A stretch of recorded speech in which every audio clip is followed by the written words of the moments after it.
前世我拼死送血诏，恐遭叛军凌辱，是表兄江献安及时出现救了我。他柔声安慰：你衣衫不整，若是被他人瞧见，怕有损名节，不妨暂且隐瞒，让表哥担着。我懵懂无知地点了头。江献安就此昧下我的功劳，以救驾之功封为镇国将军。谁知他娶我进门，便将我折磨致死，叫我永远守口如瓶。再睁眼，又回到了送血诏的那日。我打断江献安的哄骗，躲进他的怀里。表哥，此处还有个狗贼。莹莹好生害怕。江献安叹息。莹莹放心地告诉我是谁。我取出藏在袖底的金簪，准确无误地插进了他的左胸。是你啊。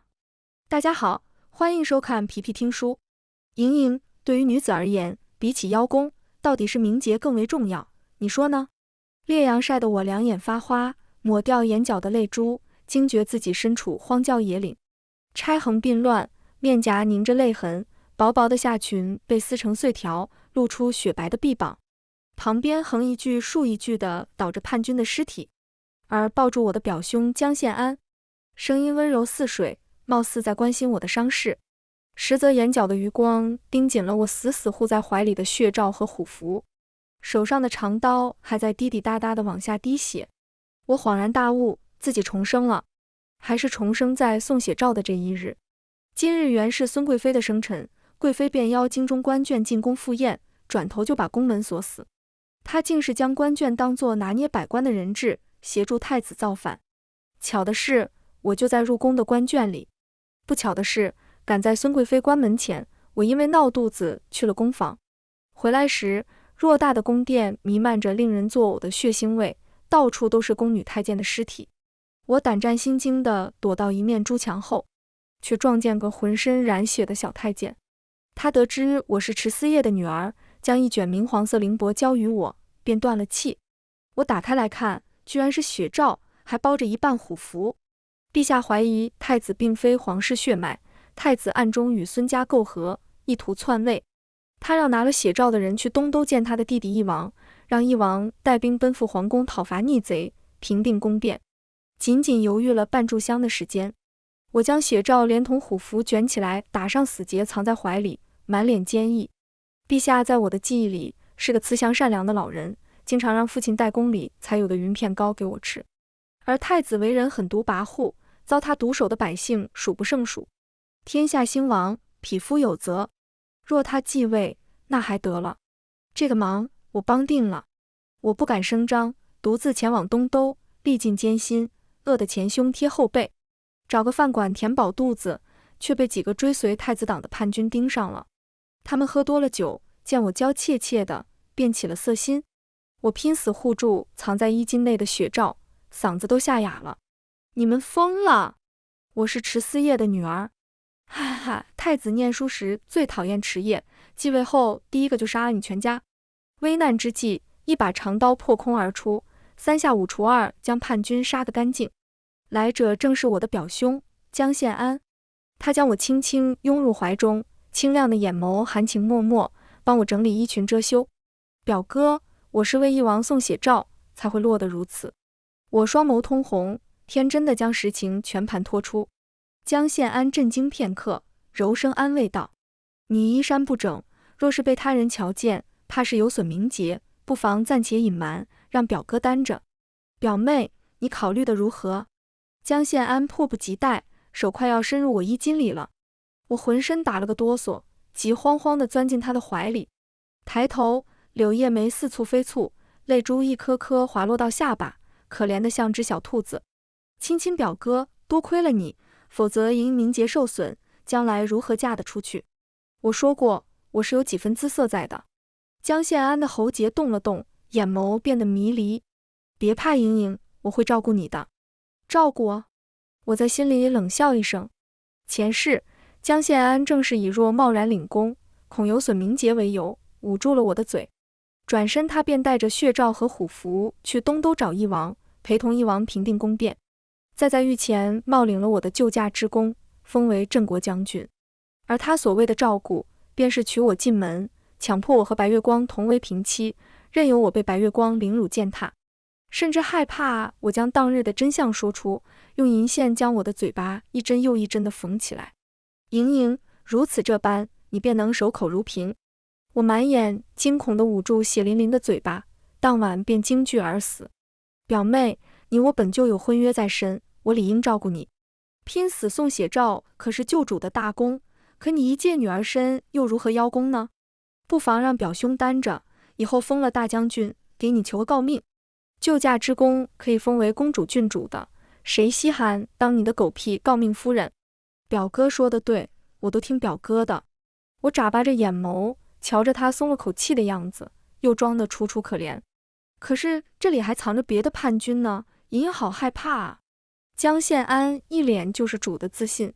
表哥，此处还有个狗贼，莹莹好生害怕。我一边慢慢按住他握住长刀的手，一边掏出藏在袖底的金簪子，几乎是使出吃奶的劲，一鼓作气地往他胸前刺去。是你啊！刹那间，鲜血淋漓。莹莹，江献安难以置信，瞪着我冷静的面色，胡乱挣扎起来。但我那一簪子刺得准确无误，他拿刀的手又被我死死按住，终究是反抗无能。两只眼球布满血丝，眼睁睁地盯着胸口，血流如注，一头栽倒在我怀里，死不瞑目。哐当，金簪子落到地上，我伸出双手看了看指尖粘稠的鲜血，胃里忍不住翻江倒海，跪在地上把宫里吃的糕点都吐出来了。江献安死了，是被我亲手杀死的。今年苦楚如山倒，大仇得报，我心中回荡着说不出的畅快。虽是为了复仇，但刚才那句话说得不错，江献安的确是叛党。这还是我前世嫁进江家后，偷听到江献安和心腹密谈才醒悟的。原来江献安在外人眼里端方雅正，是个不折不扣的纯臣，其实早就被太子收买，参与谋反。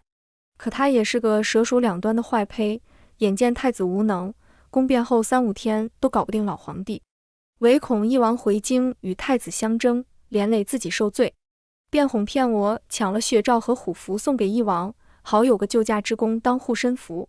只可惜啊，今时今日一切都不一样了。我满脸厌恶地踹了一脚江献安的尸体。狗贼，以贞洁为幌子，哄骗我将救驾之功拱手相送，让我父亲错失一个女儿配享太庙的大好机会。我只恨时机不多，不能将他千刀万剐，以泄心头之恨。事不宜迟，陛下的命还在太子手里紧紧攥着。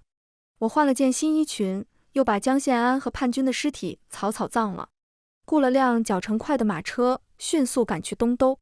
所幸路途顺利，我几乎是没受到什么阻碍，便见到了义王。什么？太子不是皇兄的亲骨肉，还想弑父篡位，这个不孝子！义王捧着血诏，气得额头青筋暴起。我双手奉上虎符，王爷，东都距离西都路途遥远，陛下生死未卜，即刻便要动身了。义王看到虎符时，眼眸亮起，大力地拍着我的肩头。你是池家的大小姐池兆莹吧？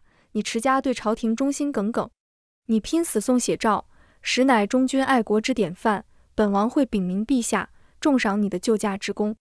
我摸着疼痛的肩头，简直哭笑不得。倒也不是为了这些虚名，只是除去忠君爱国以外，也要让世人知晓，不只有护国英雄，也有忠义巾帼。我池兆莹的名字以及救驾护主的事迹必须记载进烈女传，传颂千古。不过2-3日的功夫，义王整顿兵马，打着诛杀孽种、匡扶社稷的旗号向西都进军，他自然也把我这位证人带上了。但是渐渐的，我望着气势如山的将士，察觉出一丝不对味。义王表面很急，实则一点都不着急。遇上下雨了，他善解人意地命令军队休息。误入杨梅林，他盛情邀请将士先尝尝今夏的杨梅甜不甜。有没有搞错？陛下可是你的骨肉血亲啊，你竟然一点也不着急陛下的安危吗？我陷入沉思，义王到底是在琢磨些什么？难不成在酝酿什么惊天权谋？我等闺阁女儿看不明白。有一次平叛大军路过农田，义王又以不能践踏百姓心血为名，让将士暂停行军。我终于憋不住了，找到他的营帐，告诉他再不抓紧时间，他的亲亲皇兄怕是连牌位都做好了。可一王望着我唾沫横飞，那双漂亮的桃花眼里盛满了笑意。他的指尖不知何时多出一只金簪，上头雕刻着蔷薇，沾染着斑斑血迹。我不由呼吸一滞。他笑吟吟地说：“池大小姐，这只金簪不知你可否有印象？”当然有了，这只金簪正是我捅死江献安的那一只。而他摆放沙盘的桌子上，不知何时多了一把染血的长刀，正是江献安杀死叛军的那一把。一王玩弄着带血的金簪，唇边的笑意更深了几分。本王记得池大小姐说过，你遇见了一群叛军，企图轻薄你，江献安因为救你被叛军杀害了。可是本王手下在郊外挖出的江献安尸体是被金簪子捅死的，叛军怎么会用这种小女儿的玩意杀人？我的心像是被猛地攥紧了，怯生生地看向他。池兆莹。一王唤着我的名字，走到我的面前，居高临下地望着我。他轻轻掐住了我的下巴，眸色幽深。江献安早在你到达东都的3日前便叫密谈传了口信，说是愿意为本王的宏图大业效犬马之劳，你杀了本王的忠臣，该当何罪？我微微一怔，总算反应过来。你的宏图？什么宏图？一王松开手，捧着肚子哈哈大笑。这下就算是傻子也看出来了。一王压根没想过去救陛下，他带着军队在路上磨蹭，不过是想等太子手刃亲爹。他在打着为陛下复仇的旗号杀了太子，自己正大光明地坐上龙椅，陛下独自被困在宫中，眼巴巴等着好弟弟来救他出泥潭。没想到所托非人，又招进来一个狼子野心的混账。先是被宠爱的孙贵妃戴了绿帽，然后被亲手养大的儿子谋了反，还要被亲弟弟背刺。难怪前世一王被江献安带着去了皇宫，第2日陛下便病天了，第3日他就登基了。感情是这地底下的毒手，陛下好可怜啊！我不由哽咽起来，用衣袖抹了抹眼角的泪光。可是陛下待你很好啊，你和他又是同母所出的亲骨肉，难道你一点都不心痛吗？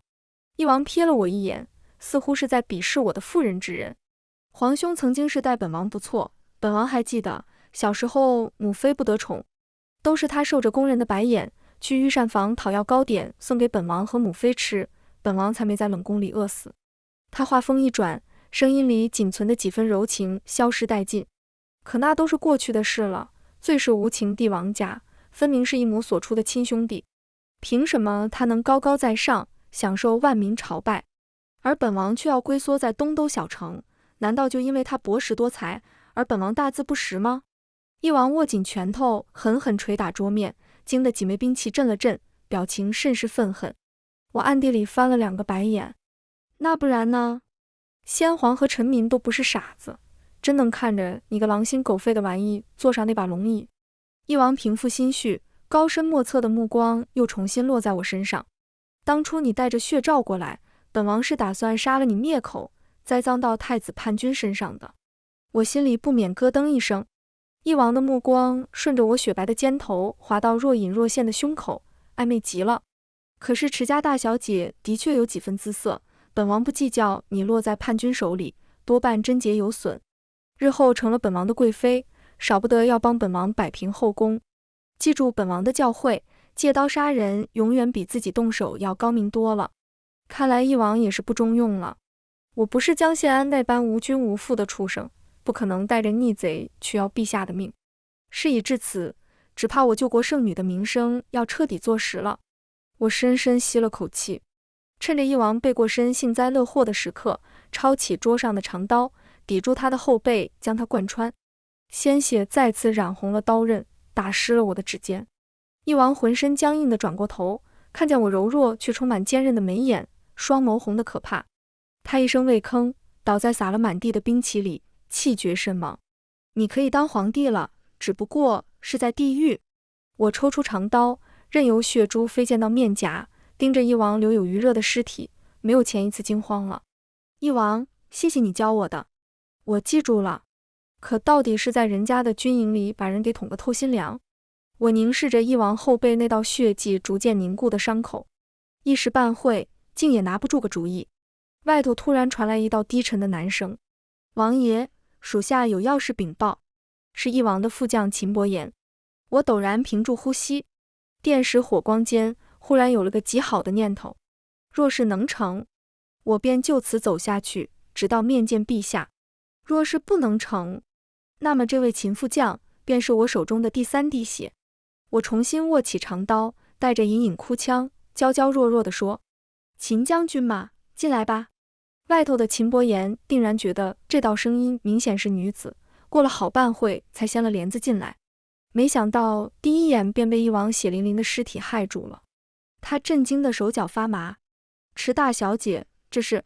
我楚楚望向他，眨了下眸子，眼角滑落一颗晶莹的泪珠，宛若一朵立在凛冽寒风中徐徐盛开的山茶，说不出的可怜、倔强、浓艳。是我杀的，翼王是我杀的。秦伯言怔了怔，果真如我所料，接受无能地撑住了额头。池大小姐，且容属下冷静一二。我对秦伯言不大熟悉，但经过几日的相处，也对他有个大致的了解。身份低微，祖上种田的，家里是个军户，心地善良。我偶尔听的将士对翼王的刻薄寡恩颇有微词，却对沉默着干活的秦副将赞不绝口。之前有一次军队路过溪流时，我因为洗帕子落水，是秦伯言把我救回来，还帮我捡了帕子。这样的男人，纯良、心软、直肠子，估计没碰过几个漂亮姑娘，最好拿捏了。都是我不好，我几乎要将下唇咬出血。近日天气热，翼王又是血气方刚，方圆百里都没有女人，他只能找我泄火。可我终究是西都六品官家里娇养的大家闺秀，实在不能容忍被当作娼妓对待，一时挣扎不过，便做错了事。哭腔再也无法压抑，眸底的泪光一晃一晃的，顺着下巴滴落下来。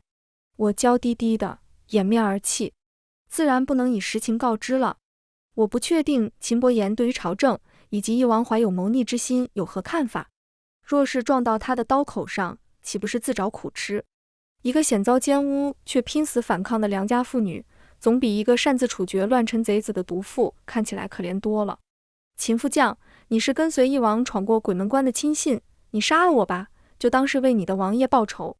我含泪闭上双眸，装出一副引颈就戮的样子。秦伯言望着我纤细白皙的脖颈，沉默不语。突然走上前，一根根掰开我握紧刀柄的手指。正当我犹豫之际，他掏出一方帕子，是他捡回来，而我送给他擦汗的，一点一点把我指尖的血迹擦掉。翼王府里有几房妾室便是强掳过来的，我曾经阻止过一次，被他打断了肋骨。他做出此等龌龊之事，也算是罪有应得。你是送血诏的大功臣，别太担心了。我眨眨眸子，一滴刚掉下的泪珠砸到他的手背上，碎成几瓣。这就信了？秦伯言看似憨厚，其实不笨。在我梨花带雨的提点下，他将我的犯罪现场重新布置一番，对外宣称是太子派人刺杀了翼王。将士们听完后愤慨激昂，大喊大叫要为翼王复仇。秦副将，王爷生前最信任你，便由你带领我等冲进西都，砍下孽种的狗头，给翼王祭酒。秦伯言瞄了我一眼，在得到我的点头后，迎着烈阳高高举起血诏。众将士听令，随我出征，诛杀逆党，救出陛下，为王爷报仇雪恨。这次再也不会磨蹭了。秦伯言带领翼王的整支军队，一路上与太子叛军殊死搏斗，直到宫门。当最后一名叛党死在秦伯言手下后，我已经带上一支小队摸索到软禁陛下的偏殿。陛下，陛下跪坐在佛祖面前虔诚祷告，听到我的呼喊声，如蒙大赦般转过头来，欣喜万分。你是池思业的女儿赵莹，喜欢吃云片糕的那个？我含着热泪点点头，叫得了旧的宫女将她扶起来。陛下被囚禁近乎1个月，步履蹒跚，又苍老了许多，两鬓霜白，额头又生出几丝皱纹。池姑娘，原来是你帮朕送去的血诏吗？一路上奔波劳累，女儿家真是苦了你了。只是怎么还不见翼王面圣？我不忍告诉他，就连他最惦念的弟弟也背叛了他，只好撒了个谎。陛下，翼王半路上被太子乱党刺杀，怕是无缘面圣了。陛下顷刻间潸然泪下，都是朕不好，教出了这么个不忠不孝的儿子，又不能自救，反倒害了亲弟弟。陛下絮絮叨叨地和我说起翼王小时候的事情，我表面应和着，心里却想着还好杀掉了，不然翼王来了，指不定在陛下面前如何扮可怜呢。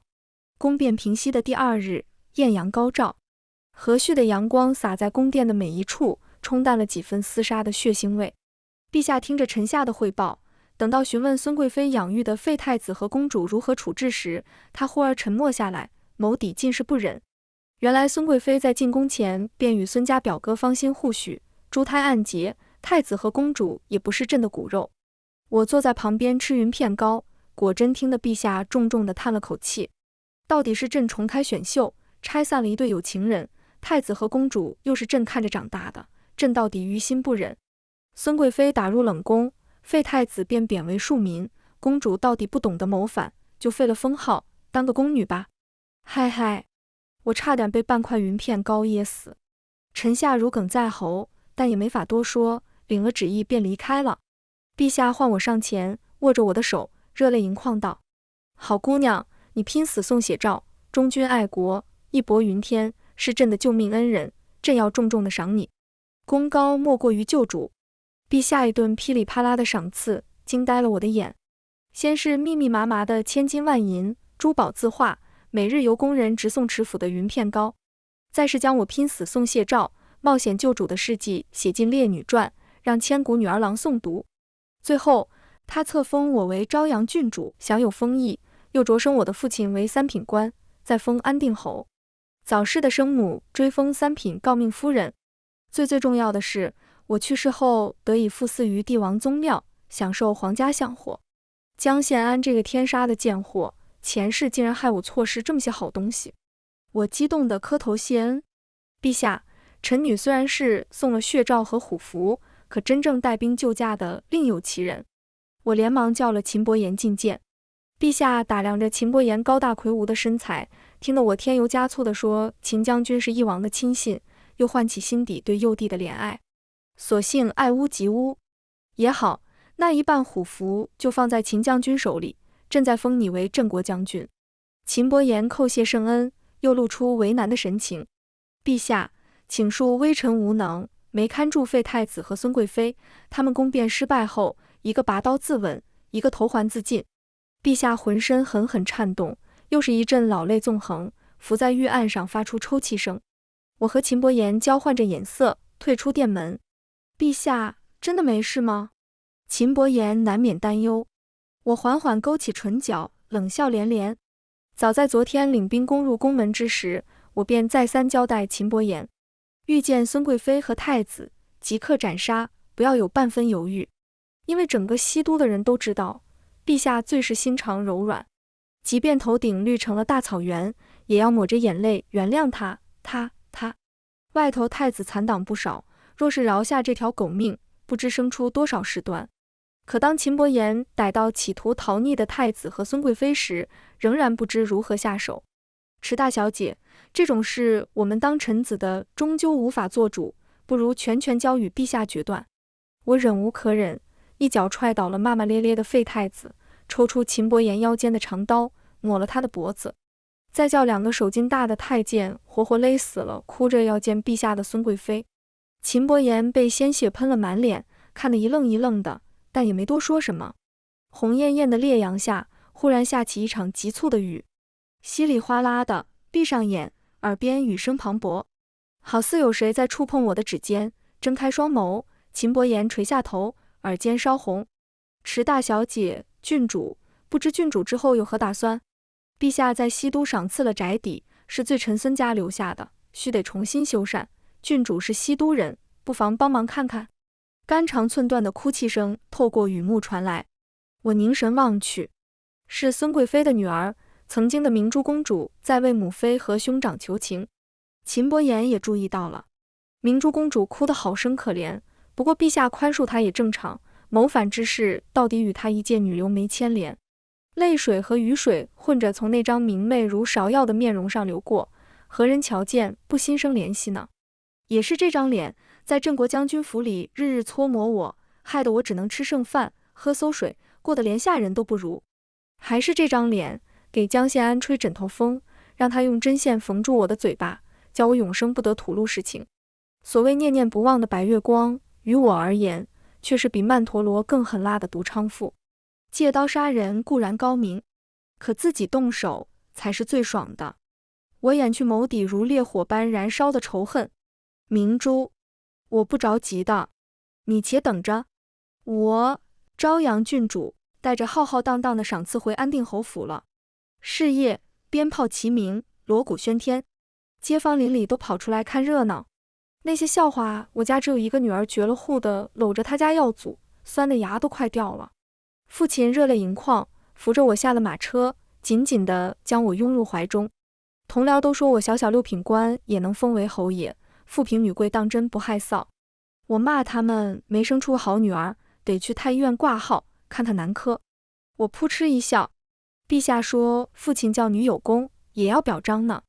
我们父女俩抹着眼泪，带着我母亲改成侯夫人的牌位，热热闹闹地吃了一碗的火锅。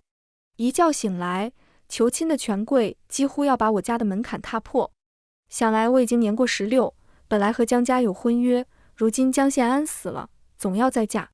父亲搜罗了那些求娶男子的信息，制成册子让我慢慢翻着看。可我总想着秦伯言，因为他和寻常男子很不一样，那些男子无论身份贵贱，都喜欢送我金银珠宝，以为我是6品芝麻官家里出来的，拼着救驾之功封了郡主，眼皮子也比别家贵女浅些。只有秦伯言，他会送我市面最受欢迎的画本子，会给我带好吃的糖葫芦和蜜汁烤鸡。我喜欢秦伯言低着个头，不敢看我眼睛的样子，也喜欢他偷摸拉着我出门逛灯会，在路上撞见我父亲放牙，将我藏在身后，却怎么都不肯松手的样子。有一晚，我熬着油灯看画本子，忽然听得窗户被石子砸得咚咚响，推开窗子，一朵洁白的山茶花正巧掉在我的怀里。月华如练，年轻俊朗的少年将军坐在墙头，目光炯炯地盯着我，唇边衔着淡淡的笑意。敢问郡主殿下，镇国将军的名字在你那本小册子的第几页呢？我的心跳砰地漏了2拍。我和秦伯言是共犯，可谁说共犯又做不成夫妻呢？难不成我这2世都要当镇国将军夫人了吗？秦伯言那晚走后，我一宿一宿的胡思乱想。可奇怪的是，他反而不来了。西都里逐渐起了流言蜚语，都被忙于备嫁的我抛之脑后。等到父亲鼻青脸肿地回到家里，我才明白发生了什么。女儿，那起子喜欢嚼舌根的人说你拼死送谢诏的路上，遇见了一伙叛军，怕是早就失了贞节。我气不过，便和他们打了起来。我心疼的不行，帮父亲敷药，他却拉着我的手，满眼都是疼惜。可当爹的才不在乎，当爹的只要你活着便好。是啊，真心疼爱女儿的父亲只希望女儿平安归来，哪里在乎她是否失贞？那么是谁会在乎呢？我的唇边泛起惨淡的笑意。终于在谣言愈演愈烈的时候，秦伯言终于再次来到我的窗下。他喝得酩酊大醉，赤红着双眸，仿佛做了很大的决定。莹莹，无论你是否早已失贞，我都认了。我瞪圆了眼珠子，就像是在听一个醉汉讲梦话一样，听他半梦半醒的念叨。莹莹，其实我曾经想的是娶一位善良纯洁的妻子，与她共赴一生，儿孙满堂。我见过你杀人的样子，知道你没那么善良，却也十分可爱。但当我听说你进东都前碰见一伙逆贼，恐怕失贞，故而心中困扰，踌躇多日不敢来见你。呵，好下头的男人！我拼死送血诏，是忠义之举，功于社稷。陛下给我的赏赐，能从西都宫门口抬到东都邑王府。他居然只在意我有没有失贞。我深思了5天5夜，终于说服自己接受你可能失贞的事实。或者，莹莹，你老实告诉我，你到底是不是清白之身？你是我欢喜，你不是，我也认了。秦伯言面颊上淌下2行热泪，属实是自己把自己感动哭了。原来我眼前的这个会害羞的男人，和江献安这等伪君子也没多大区别啊。我忍下一口恶气，咬牙切齿道：秦将军，你的册封还有我的一份功劳呢。咱们尊卑有别，你居然胆敢质疑我堂堂郡主的清白？狗儿的，凭你也配！然后让丫鬟拿着大扫帚把他像条野狗一样的打出去了。西都城内的谣言说，曾有村民目睹我从叛军手里逃脱时云鬓松动，衣衫不整，露出2条白花花的胳膊，好生放荡。好几个叛军呢，该不会都给他？这些谣言也传进宫里，但陛下忙于整理翼王遗物，不过草草责打了几个人，不了了之。我给自己准备了一条白绫，让父亲去请陛下来安定侯府用晚饭。陛下一进门便看见父亲憔悴不堪的脸庞，唬了一跳。整顿饭吃的也是枯燥且乏味。陛下忍不住问父亲怎么了。父亲扑通一声跪在地上，哭诉道：求陛下为微臣和郡主做主，切莫让天下人都不敢再救主。忽然听得后院传来砰的一声，是踢掉凳子的动静。陛下急匆匆地赶来，见到我在房梁上挂白绫，勒住脖子直翻白眼，吓得差点昏厥过去，连忙喊了太监把我放下来。郡主，到底发生了什么？你何故寻此短见？陛下抽抽搭搭地哭起来。该死的，这老皇帝是水做的吗？怎么比我还能哭？我躺在陛下的膝上，气息奄奄地说：臣女的清白不重要，陛下的设计才重要。陛下愣住了。清白？什么清白？父亲配合着我苍白的脸色，快断了气的声音，将外头传我在叛军那里失了贞洁的谣言之事一五一十地说清楚。这下饶是一贯好性子的陛下也气得涨红了脸。朝阳郡主是朕的救命恩人，是整个江山社稷的救命恩人，岂能容人在背后恶意诋毁？若是郡主真的死于谣言，那天底下还有谁敢拼死救驾，守护着大好山河？他一挥袖子，传羽林军，将那些摇唇鼓舌的渔民抓进宫里，朕要杀一儆百。说是杀一儆百，可到了要紧关头，以陛下的心性，保准也是雷声大雨点小。毕竟他连给自己戴绿帽，让自己接表哥盘的贵妃都能原谅，谁还不能原谅？我听说羽林军已经把人抓进宫，立刻仰卧起坐，给他捏造了2个翼王如何思念皇兄的睡前小故事，把他弄哭了。急慌慌地去整理翼王遗物，将处置造谣者的权柄交到我的手里。既然到了本郡主的手里，你们可就自求多福吧。那些在茶楼酒肆里绘声绘色地描述我是如何被叛军玩弄的长舌头们，见了流水般的刑具，个个都吓得屁滚尿流。我可一点都没含糊，让每个人都享受了一遍刑部10大酷刑，留着口气不弄死。不过我遇见叛军的事情，只有宫闱内的人知道，你们整日在宫外是如何得知的？这些受不住刑的人都招了，嘴里吐出的是同一个名字，明珠公主，也是意料之中啊。